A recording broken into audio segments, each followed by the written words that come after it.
story you are about to hear is true. The names have been changed to protect the innocent. Fatima Cigarettes. Best of all, king-size cigarettes brings you Dragnet.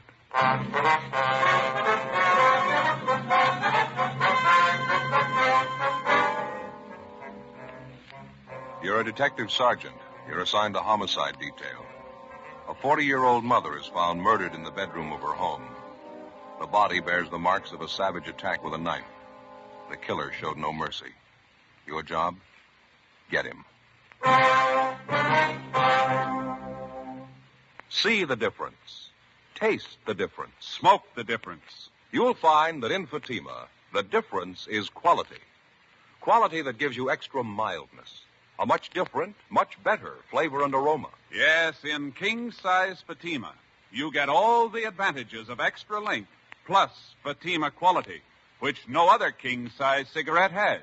Fatima, best of all king-size cigarettes. Definitely the best quality in its class, but the same price as the cigarette you're now smoking. Remember, thousands of Americans are switching to Fatima. Insist on Fatima quality. So why wait? Switch to Fatima today. Look for the sunny yellow pack. Buy Fatima. Best of all, king-size cigarettes.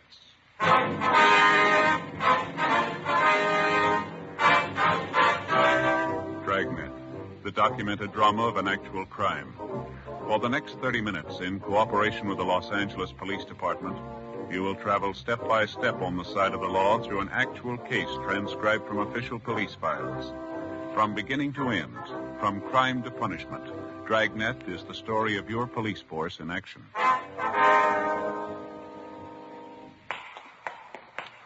It was Tuesday, February 18th. It was cold in Los Angeles. We were working the day watch out of homicide detail. My partner's Ben Romero. The boss is Thad Brown, chief of detectives. My name's Friday. It was 10:43 a.m. when we got to Woodview High School, the vice principal's office. Good morning, ma'am. Yes? I'd like to see the vice principal, please. I believe her name is Harmon. Miss Harmon? I'm Miss Harmon. What is it you wanted? Police officers, ma'am. Here's our identification. Oh, yes. This is my partner, Sergeant Romero. My name's Friday. I see. How do you do? Well, we'd like to talk to one of your girl students, Miss Harmon, Roberta Dixon. Understand she's registered here? Roberta Dixon. Oh, yes, I believe I know her. Would you mind calling her out of class, please? We'd like to talk to her. Well, we generally don't like to do that, officer, not unless it's absolutely necessary. It's pretty important, ma'am. We've got a message for the girl. I see. Couldn't it wait until after school hours? I'm afraid not, Miss Harmon. It's about the girl's mother. It's pretty serious. Oh, has she been taken ill? Is that it? No, ma'am. She's been murdered. 16-year-old Roberta Dixon, the daughter of the murdered woman, was called out of her classroom and brought downstairs to the office of Miss Harmon, the girl's vice principal. She was a thin, dark-haired girl in sweater and skirt. With the help of Miss Harmon, whom the girl seemed to know fairly well, Ben and I broke the news of her mother's death as gently as we could. At first, the 16-year-old girl seemed to take the shock with some composure, but suddenly she broke down weeping and became hysterical. When she recovered sufficiently, the girl agreed to come downtown with us to answer a few routine questions. Miss Harmon agreed to accompany her. 11:05 a.m. We checked back in at the office. Ben and I completed the 311 dead body report while Miss Harmon and the daughter of the murdered woman waited in the adjoining room. What was that time discovered, Joe? You got a note on it there? Yeah, let me look. 8:55 a.m. Oh, thanks. Hi, Joe. How are you? Oh, hi, George. How you doing? I can't complain. Got some checking out to do. I wonder if you'd help me. Well, I'll give it a try. Ben, you know George DeCoven, don't you? Reporter from the Daily News? Oh, yeah, sure. Seen him around. Hi. Say, I understand you two are working on that knife murder out on Pico, the dead woman they found this morning? Yeah, that's right. A few things I'd like to check with you before I do the story. The victim's name was Florence Eleanor Dixon, that right? That's right, George, yeah. A couple of more things here. Stop me if I got it wrong. Mm-hmm. The victim was 40 years old, divorced, one child, daughter 16. Body was discovered 9 o'clock this morning by a next-door neighbor. Mm-hmm. You see, the neighbor's name is Esther Fenwick. No, I think the name's Fenmore, George. Oh, thanks. Fenmore. I understand you haven't got much to go on. No murder weapons, no other leads. No, not much of anything so far. We just started on this thing. How about the husband of the dead woman? You get anything there? Well, he divorced Mrs. Dixon 2 years ago. There's no line on him yet. We're still checking him out. We might have some word later on today for you. Mm-hmm. Any other possible suspects in mind, or do you want to say? No, I don't think so. It's still wide open. How about a motive? That been established yet? Could have been one of a dozen things. We're going to have to do some digging before we can say definitely. It doesn't look like it was a robbery motive. Well, that's about all we can tell you for sure, George. Mm-hmm. See, I was over at the morgue when they brought the body in. It's the worst I've seen in a long time. Brutal. It's pretty bad. I suppose there's nothing from the crime lab yet. No. I think they just got back from the house a few minutes ago. If you want to drop by later on this afternoon, we might have something new for you. Okay, thanks. Right. Oh, say, I saw you bringing the girl in a few minutes ago, victim's daughter. I'd like to get a couple of pictures of her. Well, how about making it a little later, huh, George? Kid's still upset. Pretty much of a shock for you, you can understand. Okay, I'll be waiting out in the hall with the photographer. Okay. You give me a call, huh? Just a couple of shots. It won't take a minute. You betcha, George. We'll call you. Okay. You about finished with that report, Ben? Yeah, all done. Guess we better talk to the girl, huh? Yeah, all right. The morgue say when they're going to post the body? Sometime today, we ought to have the results first thing tomorrow morning.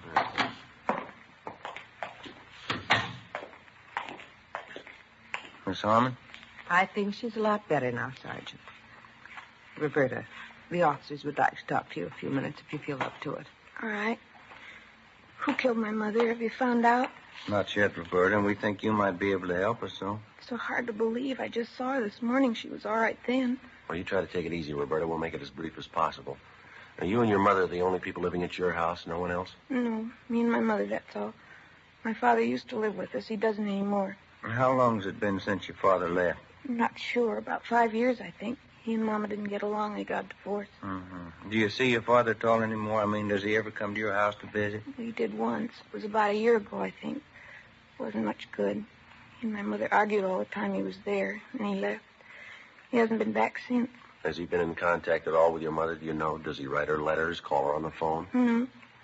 The last time was when he came to our house. I haven't heard anything about him since. I don't even know where he is. I don't care, I guess. I hardly even knew him. Uh-huh. I'd like to have you think about this carefully now, Roberta. Did your mother have any close friends who used to come to the house quite a bit? Yes, 2 or 3 women friends of hers at work. Any men friends? No. Mama didn't have any men friends. She didn't like men. She said they were all no good. She used to tell me that all the time. Mm-hmm. Do you have any relatives we can contact? I don't know about my father's side. My mother has a brother and sister in West Virginia. Dresses at home. What am I going to do? Why would anybody kill my mother? All right, now you try to take it easy, Roberta. Everything's going to work out all right. Look, now, do you think you can give us a list of most of the people your mother knew, friends around the neighborhood, the people she knew at her work? Yes, I think so. Most of them are in her address book. I think I know where it is. All right, fine. Just before you left for school this morning, Roberta, was there anyone in the house besides you and your mother? No, just the 2 of us. Was your mother expecting anyone? Not that I know of. Your mother was all right, was she? There didn't seem to be anything bothering her? No. She acted all right to me, just like any other morning. We got up at 6:45. I got dressed. Mama took a shower. I fixed breakfast. We ate, and then I left for school. About what time was that, Roberta? A little before 8:30, usual time. I have my first class at 9 o'clock. Mm-hmm. When I left Mama, she was just finishing her breakfast. I said goodbye. It was the last time I saw her. Can we talk after a while, please? Maybe I'll feel better. Can't talk now. Oh, sure, that's all right. Would you like to rest here? I don't know why I'm crying. Stupid. I don't care anyway. No reason to cry. You better get some rest, youngster. No reason. It doesn't make sense crying about Mama. How's that? I'm not sorry. I'm glad she's dead. Early that afternoon, after she'd rested sufficiently and recovered herself, we had another interview with Roberta Dixon, the teenage daughter of the murdered woman. Miss Harmon, the vice principal, went back to the school, and a policewoman was called in to be present during the interrogation. Again, she insisted that she wasn't at all sorry that her mother was dead. She said that privately she didn't have any love for either one of her parents, least of all her mother. She told the usual story of a broken home, a father who showed little interest in his daughter or providing a good home for her, a strict, overbearing mother who apparently made no effort to understand the girl. We continued to interview Roberta Dixon, but outside of what she'd already told us, she showed no further knowledge of the murder. Pending action by the court, we had the girl placed in the custody of the juvenile authorities. 3:10 p.m., Ben and I drove back to the murder house on South Pico Boulevard, where we met police reporter George DeCoven. Together with Brian and Ortiz, we continued our preliminary investigation. We rechecked the immediate area of the Dixon home and talked again with the neighbors. We failed to come up with anything new. 4:25 p.m., along with the reporter, George DeCoven, Ben and I went back to the murder house. Well, I don't know. It doesn't seem to jive that time of morning. It's possible, though. What's that, Joey? Prowler. Might have been it. You think so? No, we've already run that down. Yeah? We checked communications. There's no recent complaints about anybody prowling the neighborhood. We talked to the neighbors, too. No indication of it. No sign anybody tried to break in here, either. Got me. I can't figure. And Dixon woman sure kept to herself. Lived here 11 years, and we can't dig up more than half a dozen neighbors who really knew her. Yeah, business with her daughter, too. It sure stacks up pretty strange. Didn't the crime lab crew find anything this morning, Joe? No, nothing great. A jacket, a pair of shoes with a few stains on them. Took them in to run a benzodine test. That's about the size of it. Sure a slow start. Yeah. I expected a little more from the neighbors. So did I. You know, it'd be different if the thing happened in the middle of the night. According to the daughter, it must have happened at least after 8:30 this morning. Now, if the killer got in the house after that, you'd think somebody on the block would have noticed it. Neighbors close by on either side. How about checking out in the yard and back? I didn't get too good a look around this morning. Well, there's nothing more to cover in here. Crime lab's been all over. Yeah, how about where this Mrs. Dixon worked, Joe? Anybody tag base there? Yeah, Tommy Bryan did. Hotel down on South Grand. She worked in the linen room. A couple of people she knew there, they couldn't tell him anything. How about some of her other friends? No, nothing yet. We're still checking. Go ahead, Joe. Thanks. Oh, it's a big backyard. Kept it nice, didn't they? You want to check alongside here, Ben, with the house? I'll give the back of the yard a look, huh? Yeah, okay. Well, Good-sized garage, huh? Pretty hard to find them like that anymore. Pretty good-sized lot, too. She sure must have worked at keeping it up. There's not a weed on the place, is there? Yeah. More you can say for the neighbors. Yeah. Have a look, George, down here. Huh? Flower bed here. 2 little mounds of dirt, you see them? Oh, yeah. The ground looks like it's been recently turned, wouldn't you say? Fairly recent. Wonder what that's supposed to mean. Yeah. Oh, small wooden crosses pressed down in each one of the mounds. Queer one, huh? Looks like a couple of small graves, doesn't it? You want to reach me that stick over there, George? Oh, yeah. Here you go. Thank you. Have a look here. nice. Nothing on my end. How are you doing? What's this? Oh, we're not sure ourselves. Wait a minute. Uh-huh. What is it? Wait a minute. Yeah, all right. There you are. A bird. Little canary. How about that? Hasn't been buried long. Look here. Look at the breast. What do you think, a knife? Could be. Sharp instrument of some kind. Just a minute. I'm going to try this other mound here. Wait a minute, Joe. Yeah. It's another one. Yellow canary, same thing. Look at the breast. Neither one's been buried for more than a few days. Funny one. The Dixons raise canaries, you know? I don't know. I don't think so. It sure doesn't make any sense to me. If they didn't want the birds, you'd think they'd give them away. Why go slaughter them like this? Yeah, well, it works both ways. Deep wounds in the chest. Some kind of sharp weapon. Yeah. The Dixon woman. She died the same way. 4:35 p.m. We took the 2 canaries, wrapped them in paper, and brought them downtown to Lieutenant Lee Jones at the crime lab to be processed. He was still running tests on the stained jacket and pair of shoes which had been found in the house among the dead woman's personal effects. 5:15 p.m. We checked with the office, and then we drove over to Juvenile Hall to see Roberta Dixon. Apparently, she was in a much better frame of mind. I talked to Miss Harmon this afternoon, our vice principal. She wants me to come and stay with her for a while. Hope she can arrange it. It'd sure be nice. We were back at your house this afternoon, Roberta. We found something we'd like to ask you about. What's that? Well, do you keep any pets in your house? I mean, either you or your mother? Well, no, not usually. Why? How do you mean, not usually? Well, we didn't up until a week ago. Mama didn't like animals. She didn't want them around. Mm-hmm. Then I got these 2 canaries. I bought them with my own money. I work after school, you know. I see. I bought a cage for them, too. My mother was mad when I brought them home. She didn't like any kind of animals. She kept preaching at me. She finally made me get rid of them. How'd you do that, Roberta? I got a knife and I killed them.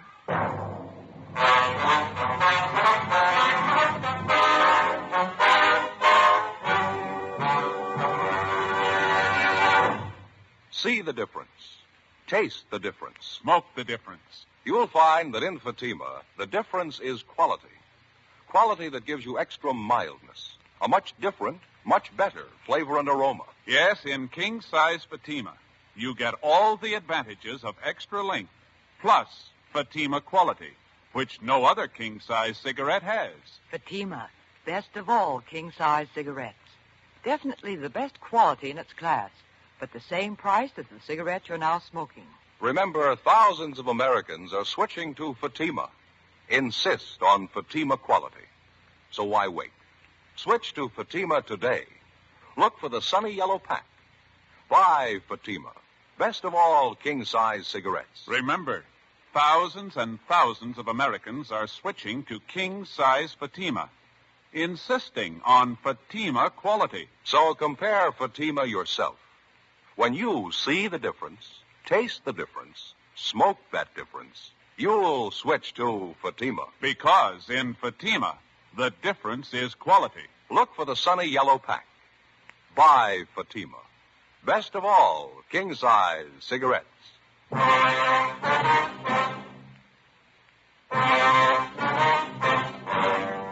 February 18th, the Dixon girl was released to the custody of Miss Harmon pending action by the juvenile court, 9 p.m.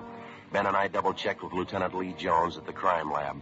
He showed us the school jacket and a pair of shoes which had been found in a closet in the home of the murdered woman, Mrs. Florence Dixon. Apparently, the clothing belonged to the daughter, Roberta.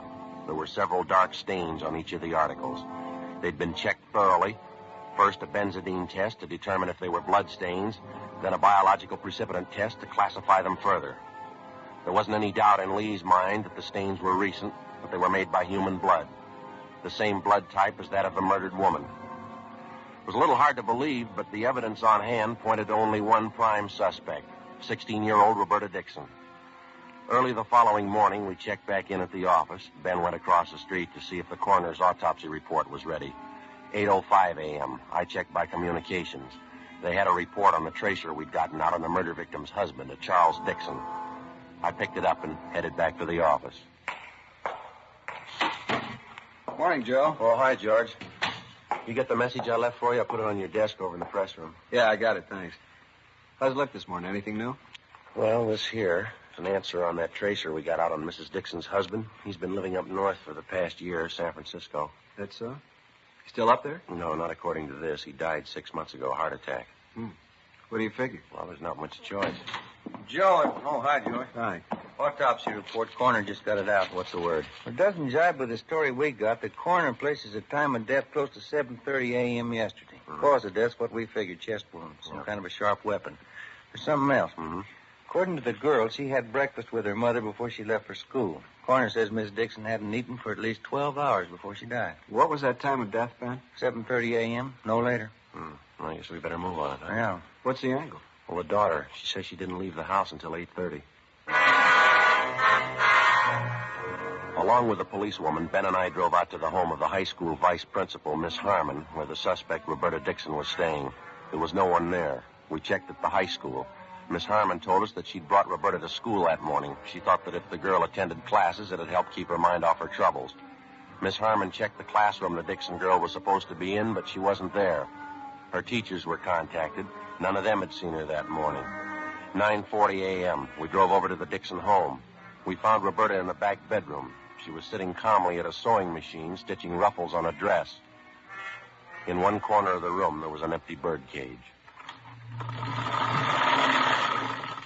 I'm pretty busy right now. I've got this sewing to do. What do you want to talk to me about? We got a few more questions for you, Roberta. It's about your mother. She's dead, isn't she? Do we have to talk about it? Yeah, I'm afraid we do. Why do we? Just told me she was dead. There's no sense in talking about dead people. Anyway, I've got this sewing to do. I have to get it finished. There. Isn't that pretty? These ruffles go all the way around the bottom of the skirt. Here, like this. Beautiful color, brown. You like it? You want to tell us what happened, Roberta, yesterday morning? Yesterday, I already told you, didn't I? We don't think you were telling the truth. You want to go over it again for us? Well, I've got this sewing to do. You can see that, can't you? 3 more rows of ruffles go on. Right here. I have to get it finished. It takes time, you know. I think you better let the sewing go, Roberta. Oh, no, I couldn't do that. I have to get it finished. I'm afraid this is a little more important. I think you realize that. I went over the whole thing for you already. I told you everything. Wasn't the truth. You know that, Roberta. Why do you say that? Was it the truth? What do you expect me to say? That's up to you. You think I lied, don't you? That's stupid. I haven't got any reason to lie. Did you kill her, Roberta? What? Did you kill your mother? I told you everything already. That's just the way it was. Mama and I got up and had breakfast, and I went to school, that's all. I don't have any reason to lie. Oh, excuse me. Hello? Oh, hi, Fran. Yeah, I'm working on it now. It's going to be beautiful. What? Oh, no, that's all right, sure. Oh, thanks. Yeah, I'm all right. Look, can you call me back later? Yeah, I'll be here. Okay, honey, bye. I'm sorry, officers. My girlfriend, Fran. She's a good friend of mine. She can vouch for me. She'll tell you I'm not a liar. Do you own a pair of brown and white saddle Oxfords, Roberta? No, why? How about a school jacket? Green plaid? No. I don't like green. Brown's my favorite color. The green plaid jacket was found in the house here. It was stuffed back in the hall closet. It had your name stenciled on it. Oh, yeah. That old thing. I don't even wear it anymore. Look at that. Won't it be pretty when I get it finished? That jacket of yours, Roberta, they found bloodstains on it. On the shoes, too. Roberta? I already told you the shoes aren't mine. The jacket is. Why do you keep calling me a liar? Can't you believe me for once? Isn't it bad enough the way things are? No, the last time we talked to you, you said you left the house at 8:30 yesterday morning. Is that right? Yes, it was around 8:30. Well, we got the report on your mother this morning, Roberta. The coroner says she died at 7:30, no later. That's stupid. How could he tell anyway? He can tell. He's a liar. Something else, Roberta. You told us you and your mother got up and you had breakfast together. Yeah, we had breakfast together. Why are you picking on me? You couldn't have had breakfast together. The time she died, your mother hadn't eaten anything for 12 hours. I guess you're going to say they can tell that, too. That's right. You want to tell us what really happened now? Now tell us the truth, Roberta. It's going to work out a lot easier.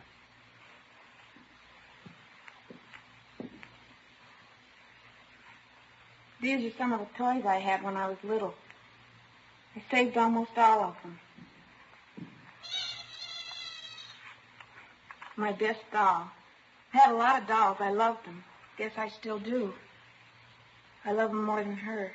You mean your mother? I wasn't fooling. I don't care if she's dead. She didn't mean anything to me. She never did mean anything. These are more of my dolls here. I dressed them all myself, every one of them. What was the matter, Roberta, between you and your mother, I mean? I don't know. I guess she just didn't mean anything. Not like anybody else's mother. She didn't mean anything at all. Same as my father. We were in the same house, that's all. Nobody cared for anybody else. It wasn't anything but fighting, or just not saying anything at all. I'm glad she's dead. You killed her? Is that what you want to say? Here's a little piano I had. I got one Christmas, I think. Look, still plays. You want to tell us from the beginning?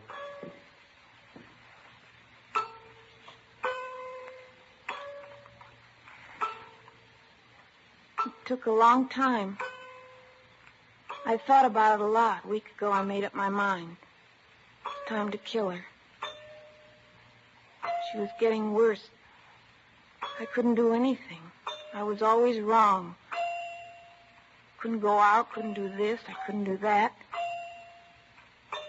She started the same way yesterday morning. I got the knife from the kitchen.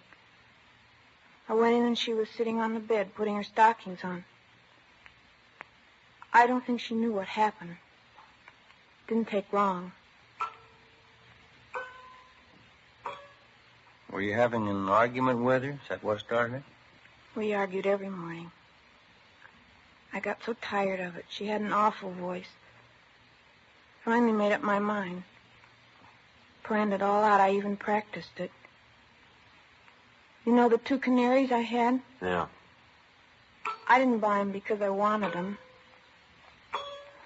They got to be cute, though. Felt bad about killing them. Why'd you kill him, Roberta? Practice. Decided to use a knife.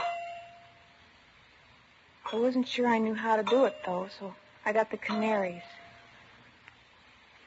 One day after school, I killed him. Gave me more confidence.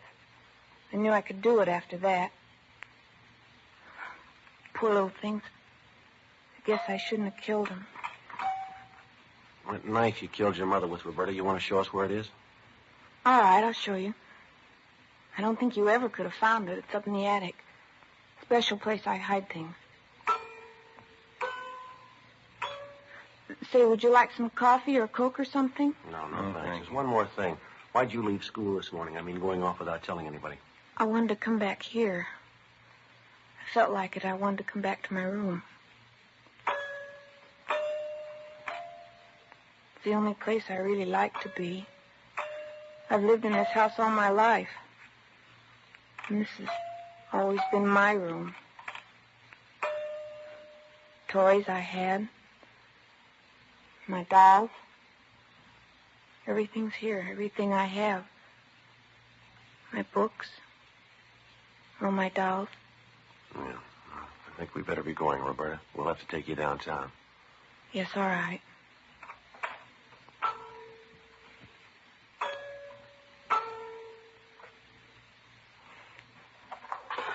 I'll get my coat. Then I'll show you where the knife is. All right. Officers, could I ask you one favor? What's that? It probably sounds silly. It'll help a lot, though. This doll here, Yeah. could I take it with me? Just this one. Make me feel a lot better. Please, do you think I could? Yeah, sure. Bring it along if you like. Thank you. You probably think I don't care for anything but my dolls. There's one thing, though, I want to tell you. What's that?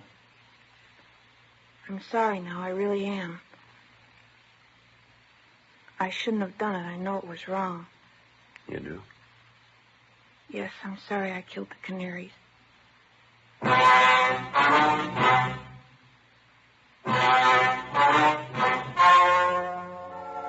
The story you have just heard was true. The names were changed to protect the innocent. On May 6th, the hearing was held in Juvenile Court, Department 38, City and County of Los Angeles, State of California. In a moment, the results of that hearing. Now, here is our star, Jack Webb. Thank you, George Fenneman. Friends, I'd like to take just a moment this evening to tell you about Fatima's Christmas gift carton. When you visit your dealer, take a real good look at it. I think you'll agree with me that it's the smartest of all Christmas cartons, just as it should be, because Fatima is the best of all king-size cigarettes. This Christmas season, I'm buying Fatimas for all my friends, and I hope you will, too. Compare Fatima. See the difference. Taste the difference, and then smoke that difference. Because in Fatima, the difference is quality.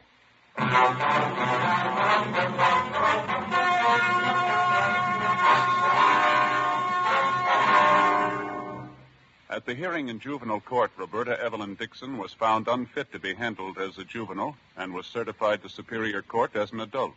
There, she was found to be criminally insane by 3 psychiatrists appointed by the state. She is now confined to a state mental institution where she is undergoing treatment.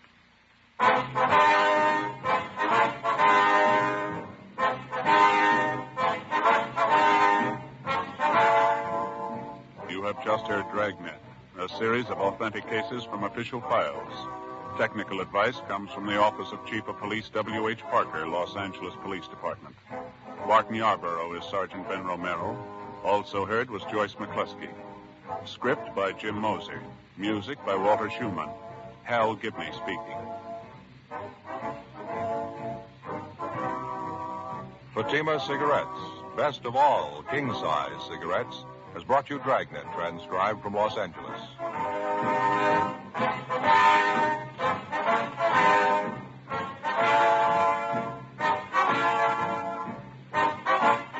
Counter Spy fights international intrigue next on NBC.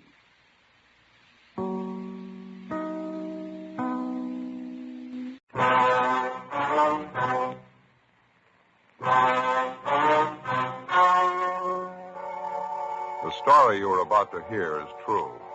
The names have been changed to protect the innocent. Fatima Cigarettes. Best of all, king-size cigarettes brings you Dragnet.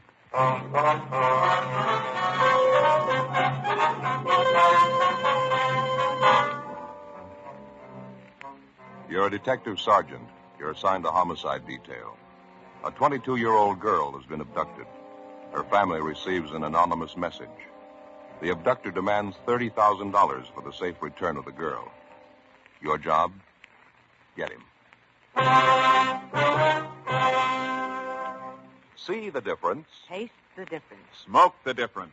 You'll find that in Fatima, the difference is quality. Quality that gives you extra mildness.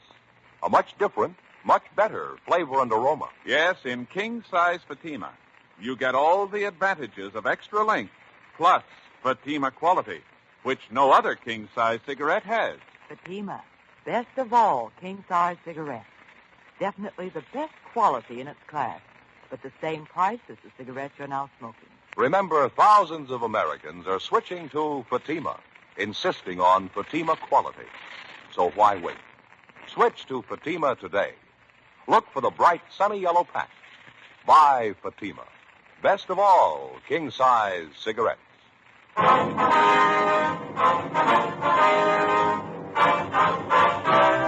Dragnet, the documented drama of an actual crime. For the next 30 minutes, in cooperation with the Los Angeles Police Department, you will travel step by step on the side of the law through an actual case transcribed from official police files.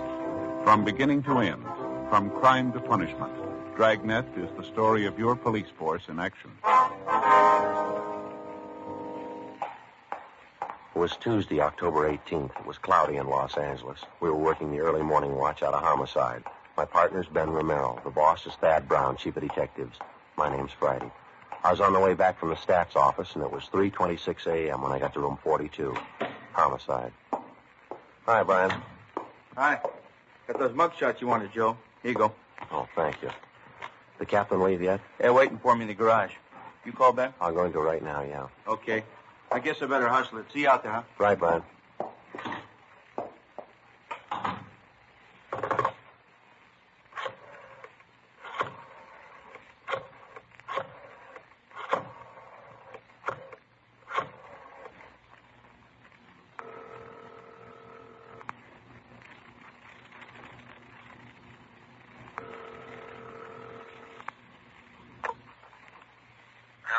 I'm sorry to wake you, Ben. This is Joe. How you feeling? Oh, hi, Joe. What time is it? 3:30 a.m. How's the sore throat? Oh, it's a lot better. Ought to be back to work tomorrow. Well, we need you now, Ben. You want to be ready in about 20 minutes? I'll pick you up. 20 minutes? Okay, what's the matter? Man by the name of Martin Sullivan, official down at the Third National Bank. Yeah, what about it? He's got a 22-year-old daughter, or he had one. Huh? She's gone.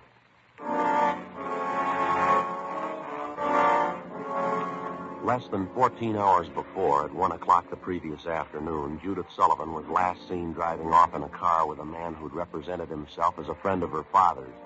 At 11 o'clock that night, the Sullivan family received an anonymous letter demanding $30,000 for the safe return of the girl.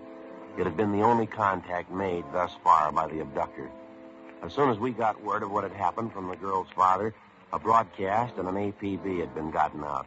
The entire force throughout the city had been alerted.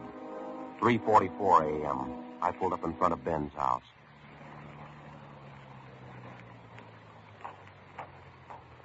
Well, good morning. Hi. You made good time. Where are we headed? The Sullivan home out on Castro Boulevard. Thad Brown's out there now with Brian. Any leads to go on? No, not so far. The girl disappeared a little before 1 o'clock yesterday afternoon. Note from the abductor came through last night. They're asking $30,000. Oh, I don't get it. Sullivan hasn't got that kind of money. Yeah, I know that. Poor guy's almost out of his mind. Mrs. Sullivan, too, they're all broken up. Fill me in. How'd it happen? Well, the girl was taken from a business school that she goes to. Man had her called out of class. He told her her father was sick. Said he was a friend of the family. How about the teachers? What was their story? Well, they said the girl didn't want to go with the man at first, but he finally talked her into it. Kept telling her her father was dying. Yeah, lousy thing. Did he use a car? Yeah, blue sedan. That's all we know. Witnesses didn't get the make or the license number. Any description on the man? Yeah, they say about 5'9", 160, brown suit and dark hair. Is that all? That's it. Here's a copy of the letter that the Sullivans got. You can read it. It's the usual. All right, thanks. I have your daughter, Judy. Get $30,000 quick if you want her back alive. Don't call police or I'll kill her. Contact you later. Signed, The Wolf. Who's he kidding? I don't know. I could think of a better name. Here we are.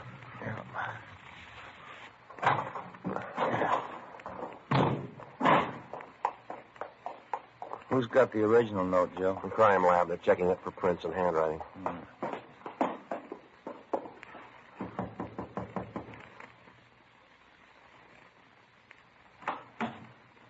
Hi, Joe. Romero.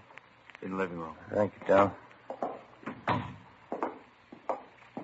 That's the way I see it, Mr. Sullivan. You understand exactly what you have to do now? Yes, I'll do as you say. All right, sir. Here are the two men who will help you. Sergeant Friday and Romero, Central Homicide. All right, Mr. Sullivan. Mr. Brown, are you sure about all this? I keep thinking he might get frightened. He might do something to her. Believe me, Mr. Sullivan, it's the only way. I know how you must feel, but we can't do anything else. All right. I want to see Mrs. Sullivan first. Will you excuse me? I'll be ready in a moment. All right, fine. What is it, Chief? Any development? Back here, in the dining room.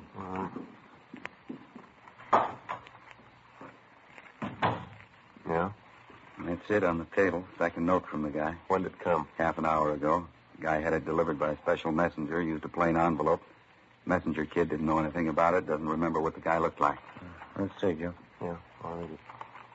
It says, meet me in Elysian Park, 5 o'clock this morning near Balkan Drive. Come alone, bring 30,000. Will return girl. Don't tell the cops. I'll kill her if you do. It's the same signature, Wolf. Not much time, Chief. It's 4 a.m. now. I know it. We'll have to do as he says. There's no other way. Sullivan's going out there alone, is he? You're going with him, you and Romero. You'll be hidden in the trunk of his car. All right. Anything else? Any plan you want us to follow? Get him, that's all. 4:15 a.m. Ben and I went out back to the garage where Mr. Sullivan's car was parked. We jammed ourselves into the trunk compartment, and Brian closed the door on us. The latch was rigged so that we could push open the door from the inside. A few minutes later, Mr. Sullivan came out, got in the car, and we drove off. At 3 minutes to 5, we pulled up at the designated meeting place up in Elysian Park. We waited. Nothing happened. 5 minutes past 5 a.m. Still nothing. Outside, it started to thunder. Rain's starting, man. Windy. Joe? Do you hear it? Yeah. The car coming up the road toward us, sounds like. Yeah. Wait a minute. Coming over this way. Yeah, sounds that way, doesn't it? Are you ready? Right. All right, easy. Coming back here. Watch it now.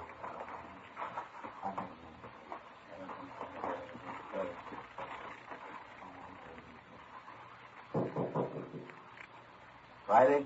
Romero? Chief, is that you? Yeah, come on out. Meeting's off. Look, that's a break. It's in my leg. Mr. Sullivan, you want to drive back home? We'll contact you there. Yes, sir. All right. Come on. Let's get over to the car. All right. What's the story? Did he scare off? The guy had no intention of following through with the meeting. How come? He told us he phoned a couple of minutes before 5 a.m. We tried to trace the call. He wouldn't stay on the line long enough. Well, what do you have to say? A couple of things. Number one, he wants more money. Number two, he knows we're working the case. What was the reaction? Claims he doesn't care. We'll never get him anyway. Well, how's the thing stand now? $50,000. He wants it in the next 12 hours. More than 16 hours had passed since word of Judy Sullivan's abduction had been phoned into homicide. During that time, an APB containing the descriptions of the suspect, his car, and his victim had been dispatched to law enforcement agencies throughout the entire area. The same descriptions were being broadcast every hour. The Sullivan home had been placed under strict surveillance, and Mr. Sullivan instructed not to contact the suspect without the knowledge of the police. The girl's father had raised almost $10,000 in cash to buy him off, and the serial numbers on each one of the bills had been copied by a police stenographer and rechecked by a homicide officer. So far, the Wolf, as he called himself, had made 3 separate contacts, but he'd covered his tracks well. We knew he was somewhere in the city, 450 square miles of it. We knew we had to find him. 6:18 a.m. We checked back into homicide. What's doing, Brian? Here's a copy of the letter, fellas. Special delivery. Came in about 25 minutes ago. Let's see, Tom. It's the same handwriting, looks like. Check the postmark. Joe must have mailed it right after he grabbed the girl. Now, let me see. Stay away from Sullivan. If the girl's found dead, it's your fault. Stay away. Wolf. Can't seem to make up his mind, huh? They checking the original of this for prints, Tom? Yeah, no word yet. How about that second note? Anything on that? Uh-huh. Stahl lifted a couple of prints, running them through R&I. Who's watching Sullivan House now? Gomez and Thaxter. Chief's out there, too. He's still afraid the girl's father will try to make a deal with the guy. He tried it yet? No, not yet. Well, you couldn't blame him if he did. He's worried sick. I got it. All right. Homicide, Romero. Yeah, I try. How do you spell it? Okay, right. Yeah, thanks a lot. Record Bureau. Those 2 prints Stahl lifted from the letter, run them through the single print file. Any luck? They got to make. The fingerprint that was lifted from the suspect's letter was identified as belonging to a Donald Alfred Kiefer, WMA, age 29, 5 feet 8 inches, 170 pounds, brown eyes, dark brown hair. He had one previous arrest for forgery in Los Angeles 10 months before. At the time of his arrest, Kiefer's occupation was listed as bank clerk at the Third National Bank. Well, I went down the hall to the Record Bureau to pull the crime report. Brian checked by latent prints to see if they'd gotten anything off the last note from the suspect. Ben went to check with Don Meyer in handwriting. 7:23 a.m. Chief Thad Brown got back to the office. I showed him Kiefer's crime report. All right, what's the rundown on it? Well, at the time Kiefer pulled the forgery job at the bank, Mr. Sullivan was one of the vice presidents. He was the one that preferred charges against Kiefer, and he saw that he was prosecuted. Where's this Kiefer now? Well, let me check that. He was placed on probation on May 16th this year. He returned to his home in Omaha, Nebraska. That's 1380 Mackinac Avenue. You call Omaha? I got the call in now. Ben took an exemplar of Kiefer's handwriting from the package. Don Meyer's going over it now. Chief? Hi. What about that last note? I've got the report right here. How's it look? Well, Stahl lifted some prints off it, brought them out with the iodine fume gun. They match with the first. There's something else. What's that? They examined the paper for watermarks and texture. Both notes are written on the same paper. Impressions show both pieces of paper from the same tablet. Check the density of the carbon in the pencil he used. Both specimens match. Same pencil. Joe. Oh, hi, Skipper. Hi. Did you catch up with Don Meyer, Ben? Yeah, he went over the handwriting. Looks pretty good. What's the word? It's as close as you can get. Here are the 2 exemplars. Francis crosses, double loops as L, open A's, pressure on the downstroke. Donald Kiefer, the wolf, same handwriting. By noontime, Donald Kiefer's description had been broadcast throughout the entire area. Bulletins were dispatched to all departments, and a supplementary APB was gotten out. Special details were stationed at every post office in the city to watch for notes from the suspect that might come through the mail. The bus depots, railroad terminals, the airports, and all main roads leading out of the city were kept under strict surveillance. The entire Los Angeles area was broken down into single square-mile districts, and a house-to-house canvass was started. A squad of men were assigned to cover each square mile. Outlying towns and cities were requested to do the same. By 4 o'clock that afternoon, one of the greatest Dragnet operations in the history of the city was underway. We were sure Donald Kiefer was somewhere inside. 5:12 p.m. We got the call back from the Omaha police. That so? Again, please. What was that? 6 X-ray 419 Nebraska plate. Right. Fine, Lieutenant. Thanks. Bye. They made the car? That and a lot more. The Omaha cops are looking for Kiefer, too. They want him for a robbery there 2 months ago. He used a stolen blue sedan in the robbery, 1939 model, Nebraska plate, 6 X-ray 419. What about his family and friends? Have they been checked? Yeah, they say Kiefer left Omaha about 6 weeks ago. I don't know where he was headed. We better get that car description to communications, huh? APB and a radiogram? Yeah, right. Friday, Romero? Yeah. What are you tied up with? Just got a call back from Omaha. Make on Kiefer in the car. Give it to me. You 2 get out to Sullivan House as fast as you can. See Harris out there. Okay, what happened? Mr. Sullivan, he's disappeared.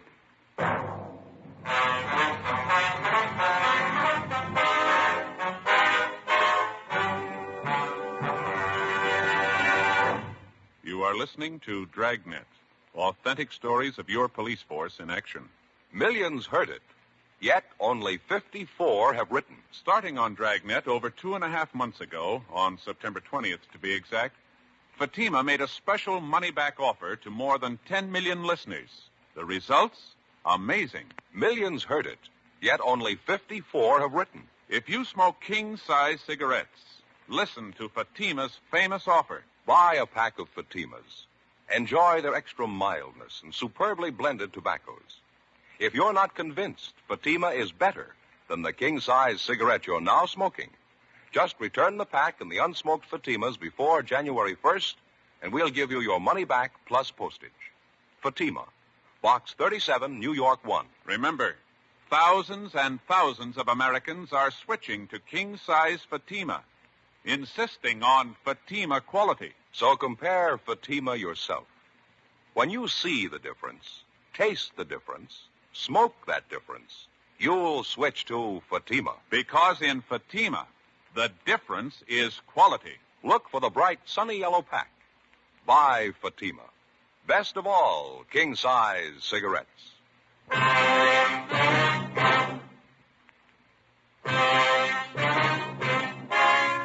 Wednesday, October 19th, 5:48 p.m.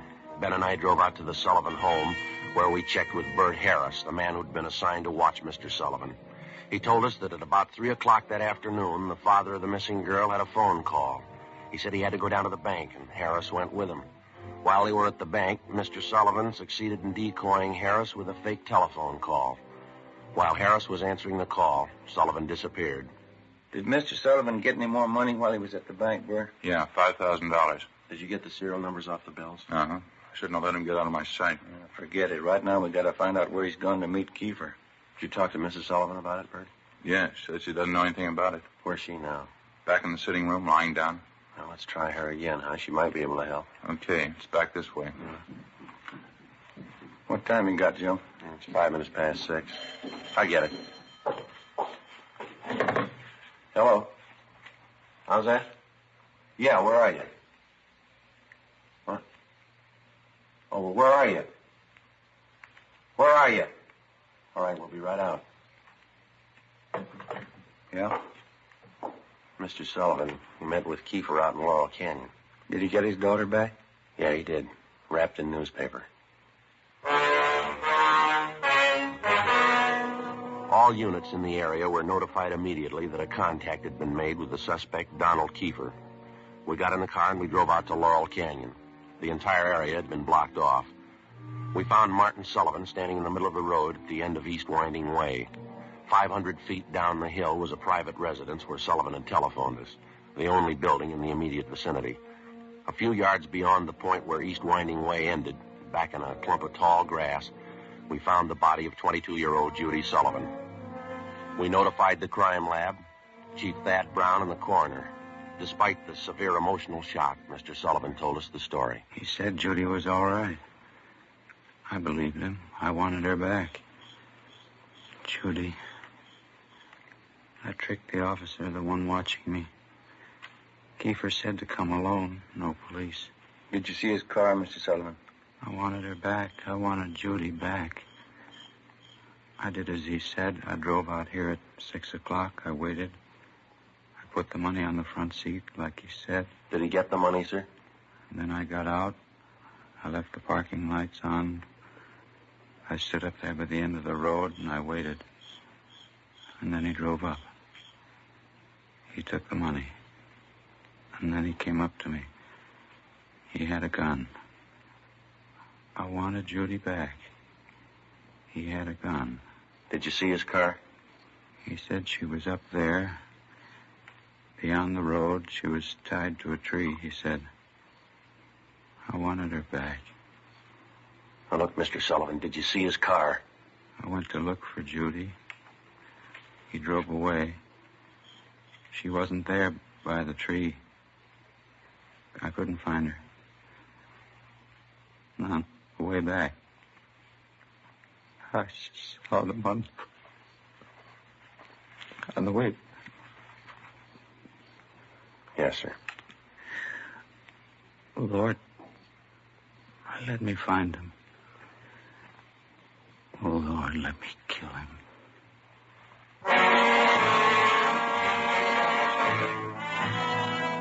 before he collapsed completely, we showed the dead girl's father a picture of Donald Kiefer, and he identified him definitely. The information was immediately relayed back to Central Division and rebroadcast over our entire radio system. Teletypes were dispatched to sheriff's offices and communications sent to law enforcement agencies throughout the country. 9:52 p.m. The house-to-house search was intensified. The Dragnet operation in which we hoped to trap the killer was drawing slowly inward. A few minutes before midnight, Ben and I drove back downtown to the crime lab to check with Lieutenant Lee Jones. Hi, fellas. Come on back. Anything yet, Lee? Just checking over these towels here. Found them wrapped around the girl's body inside the papers. Funny thing about them. What's that? All yesterday's papers. Every story about the girl's disappearance has been clipped out. How about the towels? Any laundry marks at all, Lee? Nothing so far, Joe. Every one of them clipped off. Morgue post the body yet? You're doing it now. Nasty one. Yeah, it sure is. Any footprints or tire marks out where they found the body? Well, lots of them. Got two of the men checking them now. One thing. What is it, Lee? I don't know. Under the seam here, this towel. Wait a minute. Give me that pair of snippers, will you, Joe? Yeah. Here you go. Thanks. Press back under the seam here. There. That's one tag he missed. Yeah? Can you read the marking? Greenway Apartments, Los Angeles. 12:34 a.m. We located the Greenway Apartments in the East Wilshire district, and we checked with the manager. He identified Kiefer's mugshot, but he said he hadn't been home to the apartment since the day before. We called the crime lab, and we went up to check the suspect's apartment. One look was enough. Lieutenant Lee Jones found specimens of the Sullivan girl's blood in the wash basin and the bathtub drains. In an adjoining garage, we found the car which Kiefer had used. A blue sedan, Nebraska plates, 6X-ray 419. A cancellation of the want order for the car was issued and a stakeout placed at the apartment and in the garage in case Kiefer decided to return. All that night and into the next day, the citywide dragnet went on. There was no sign of the killer.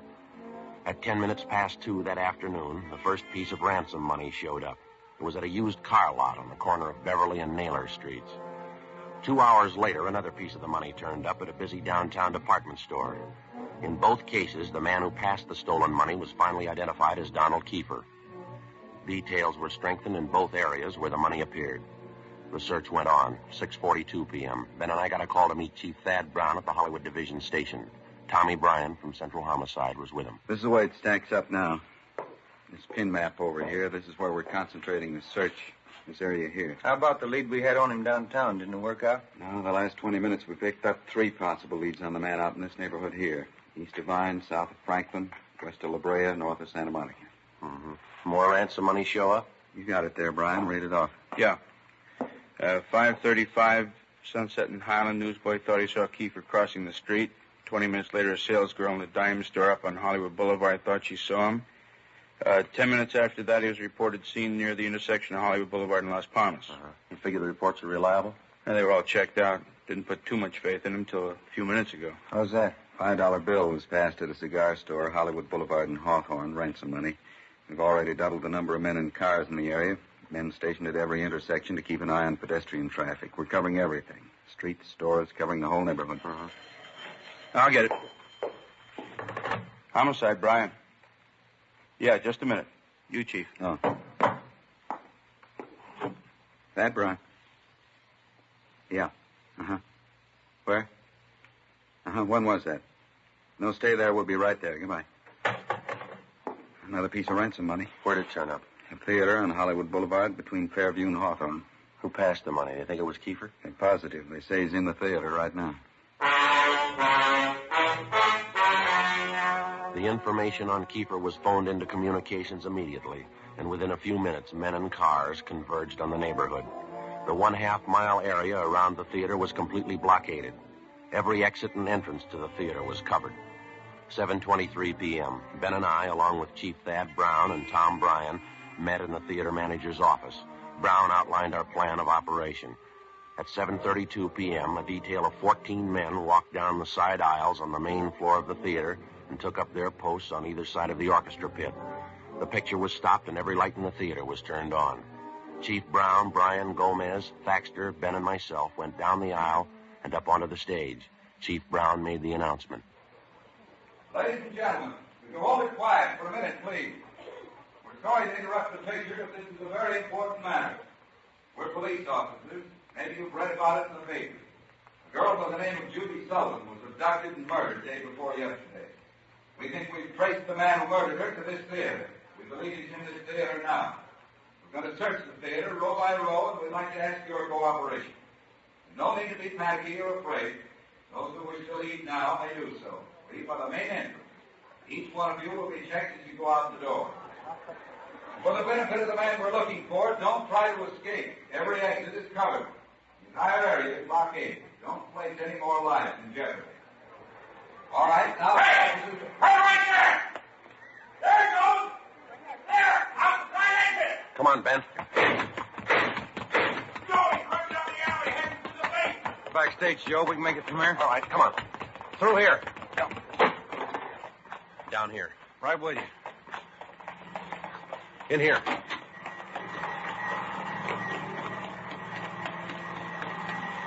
Come on, over here.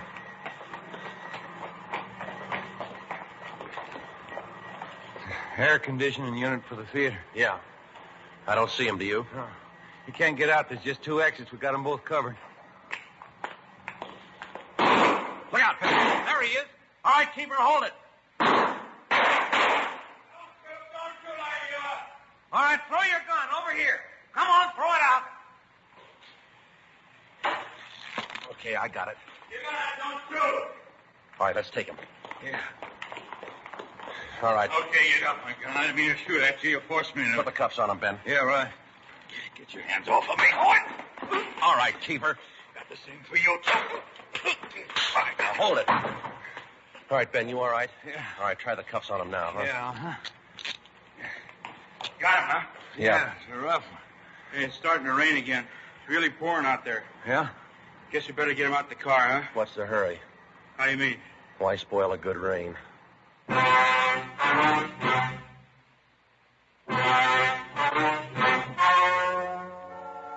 story you have just heard was true.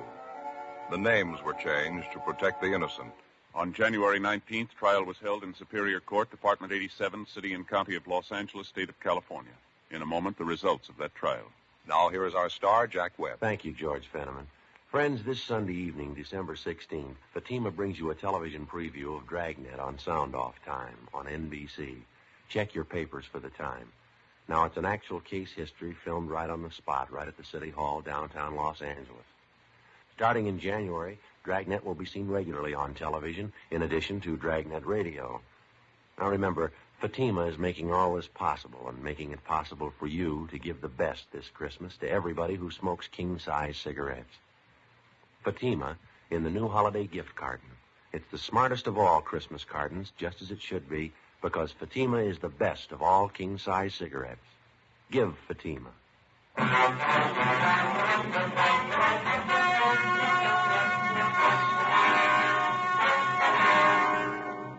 Donald Alfred Kiefer was tried and convicted of murder in the first degree, and on the recommendation of the jury, he received the death penalty.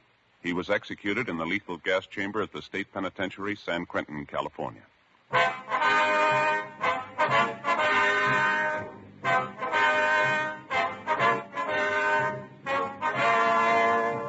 You have just heard Dragnet, a series of authentic cases from official files. Technical advice comes from the Office of Chief of Police W.H. Parker, Los Angeles Police Department. Barton Yarborough as Sergeant Ben Romero. Also heard were Whit Connor and Vic Perrin. Script by Jim Moser. Music by Walter Schumann. Hal Gibney speaking.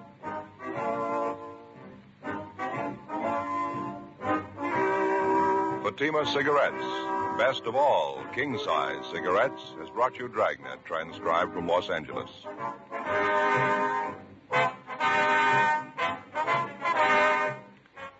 Counter Spy fights international intrigue next on NBC.